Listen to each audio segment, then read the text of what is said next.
السلام علیکم۔ بھارت نے بزدلانہ کارروائی کرتے ہوئے رات کی تاریکی میں پاکستان کے 6 مقامات پر حملے کیے، جس میں 26 معصوم شہری جاں بحق اور 46 زخمی ہو گئے۔ اس کے بعد بھارت کے اس حملے کے جواب میں پاکستان نے بھارت کے 5 جہاز مار گرائے اور اس کے علاوہ 6 ڈرونز بھی صفحہ ہستی سے مٹا دیے گئے۔ اب ایک نئی بحث کا آغاز ہو گیا ہے کہ کیا پاکستان نے اپنے معصوم شہریوں کے قتل کا بدلہ لے لیا ہے؟ کیا یہ 5 جہازوں کا مار گرایا جانا پاکستان کے معصوم شہریوں کے قتل کا جواب ہے؟ تو اس کا جواب ہے نہیں۔ میں ہوں خرم کریم اور آپ دیکھ رہے ہیں 24 ڈیجیٹل۔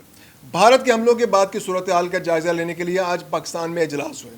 قومی سلامتی کمیٹی کا اجلاس ہوا۔ قومی سلامتی کمیٹی کے اجلاس میں سینئر سیاسی اور فوجی قیادت نے شرکت کی۔ اس کے علاوہ قومی اسمبلی کا اجلاس بھی ہوا، جہاں پر پاکستان کی سینئر سیاسی قیادت نے، مختلف پارٹیوں کے رہنماؤں نے اپنے خیالات کا اظہار کیا۔ وزیر اعظم نے بھی خطاب کیا، بلاول بھٹو نے بھی خطاب کیا اور باقی قائدین نے بھی خطاب کیا۔ لیکن آج سب سے اہم اجلاس جو تھا وہ قومی سلامتی کمیٹی کا اجلاس تھا، جس میں بھارت کے حملے کے بعد کی صورتحال کا جائزہ لیا گیا اور فیصلہ کیا گیا کہ پاکستان کو اب کس طرح رسپانس دینا ہے۔ سب سے اہم بات جو یہ کی گئی کہ بھارت کے حملے کی نوعیت کیا تھی۔ اب اس کو اگر ہم 3 حصوں میں ڈیوائیڈ کر لیں کہ سب سے پہلے کہ بھارت کا حملہ کیا تھا۔ بھارت نے 80 جہازوں کے ذریعے ایک وقت میں پاکستان کے 6 مقامات کو نشانہ بنایا۔ ان 6 مقامات پر 5 جہازوں نے اٹیک کیا، 75 جہاز اس کو سپورٹ کے لیے وہاں موجود تھے۔ جن 5 جہازوں نے حملہ کیا، پاکستان نے اسی وقت دین اینڈ دیر ان 5 جہازوں کو، جب انہوں نے حملہ کیا، فوری طور پر نشانہ بنایا اور 5 جہازوں کو تباہ کر دیا گیا۔ اس کے علاوہ ایک کمبیٹ ڈرون بھی پاکستان نے مار گرایا اور اس کے بعد مختلف واقعات میں اب تک 6 ڈرون بھارت کے گرائے جا چکے ہیں۔ یہ بہت امپورٹنٹ صورتحال ہے۔ اب یہاں پر سمجھنا یہ ضروری ہے کہ پاکستان نے جو یہ 5 طیارے مار گرائے اور یہ جو 6 ڈرونز گرائے گئے، کیا پاکستان نے اپنے اوپر ہونے والے حملے کا بدلہ لے لیا ہے یا نہیں؟ قومی سلامتی کمیٹی کے اجلاس میں یہ معاملہ زیر بحث آیا۔ قومی سلامتی کمیٹی کے اجلاس میں یہ کہا گیا کہ اقوام متحدہ کے چارٹر کے آرٹیکل 51 کے تحت پاکستان کو اپنے دفاع میں جواب دینے کا حق حاصل ہے اور پاکستان کسی بھی وقت، جگہ اور طریقے سے اپنے معصوم شہریوں کی شہادت اور خود مختاری کی کھلی خلاف ورزی کا بدلہ لینے کا حق محفوظ رکھتا ہے۔ یعنی کہ چارٹر کے آرٹیکل 51 کے تحت پاکستان کو اب یہ حق حاصل ہے کہ پاکستان بھارت کے اس اوفینس کا بدلہ لے۔ اب سوال یہ پیدا ہوتا ہے کہ پاکستان نے جو 5 طیارے مار گرائے وہ کس کھاتے میں مار گرائے؟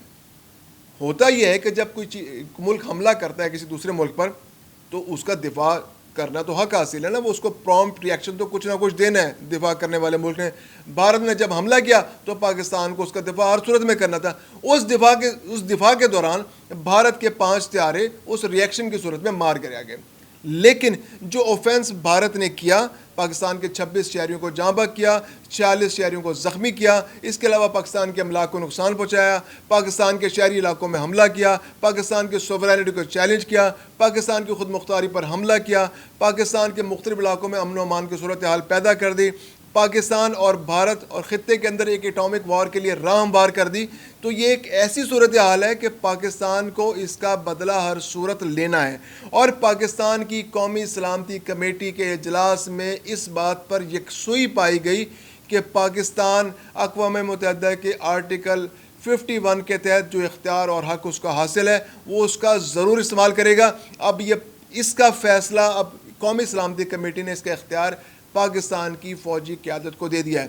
افواج پاکستان کی قیادت یہ فیصلہ کریں گے کہ انہوں نے کس وقت اور کس مقام پر اور کس نوعیت کا حملہ کرنا ہے کہ بھارت کو اس کا منہ توڑ جواب مل سکے اور بھارت کی آئندہ کبھی ہمت نہ ہو کہ وہ پاکستان کے شہری علاقوں کی طرف میلی آنکھ سے بھی دیکھ سکے۔ آج جس طرح پاکستان میں لا اینڈ آرڈر سچویشن پیدا کی گئی اور پاکستان کے اندر حملہ کیا گیا، تو یہ پاکستان اگر اس حملے کا جواب دے گا اور اس سے زیادہ مضبوط انداز میں دے گا تو تبھی بھارت کو یہ سبق حاصل ہو سکے گا کہ پاکستان جو ایک آزاد ملک ہے اس کی خود مختاری کو کبھی چیلنج نہیں کیا جا سکتا۔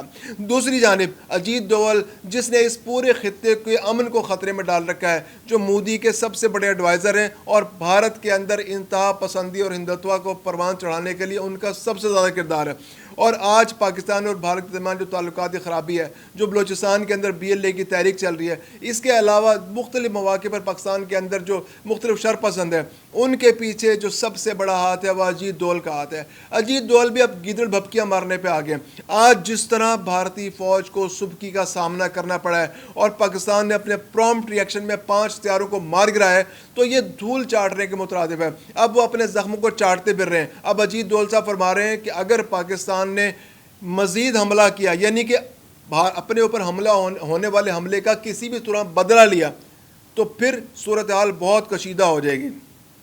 پاکستان نے کہا ہے کہ ہم اپنا حق استعمال کریں گے، یہ پاکستان کی خود مختاری کا مسئلہ ہے۔ دوسری جانب پاکستان کے وزیر دفاع خواجہ آصف نے کہا ہے کہ پاکستان نے اگر اپنے حق استعمال کیا، اس کے بعد بھارت نے دوبارہ پاکستان پر حملہ کیا، تو پھر ایٹمی جنگ یقینی ہے۔ دوسری جانب خواجہ آصف نے اس بات کا بھی اشارہ دوبارہ دیا ہے کہ پاکستان میں جس طرح نیلم جہلم ہائیڈرو پروجیکٹ کو نشانہ بنایا گیا ہے، تو پاکستان بھارت کے مقبوضہ کشمیر کے اندر بننے والے کسی بھی ڈیم کو کسی بھی وقت نشانہ بنا سکتا ہے، خواہ وہ بگلیار ڈیم ہو، نیلم جہلم، کشن گنگا ڈیم ہو۔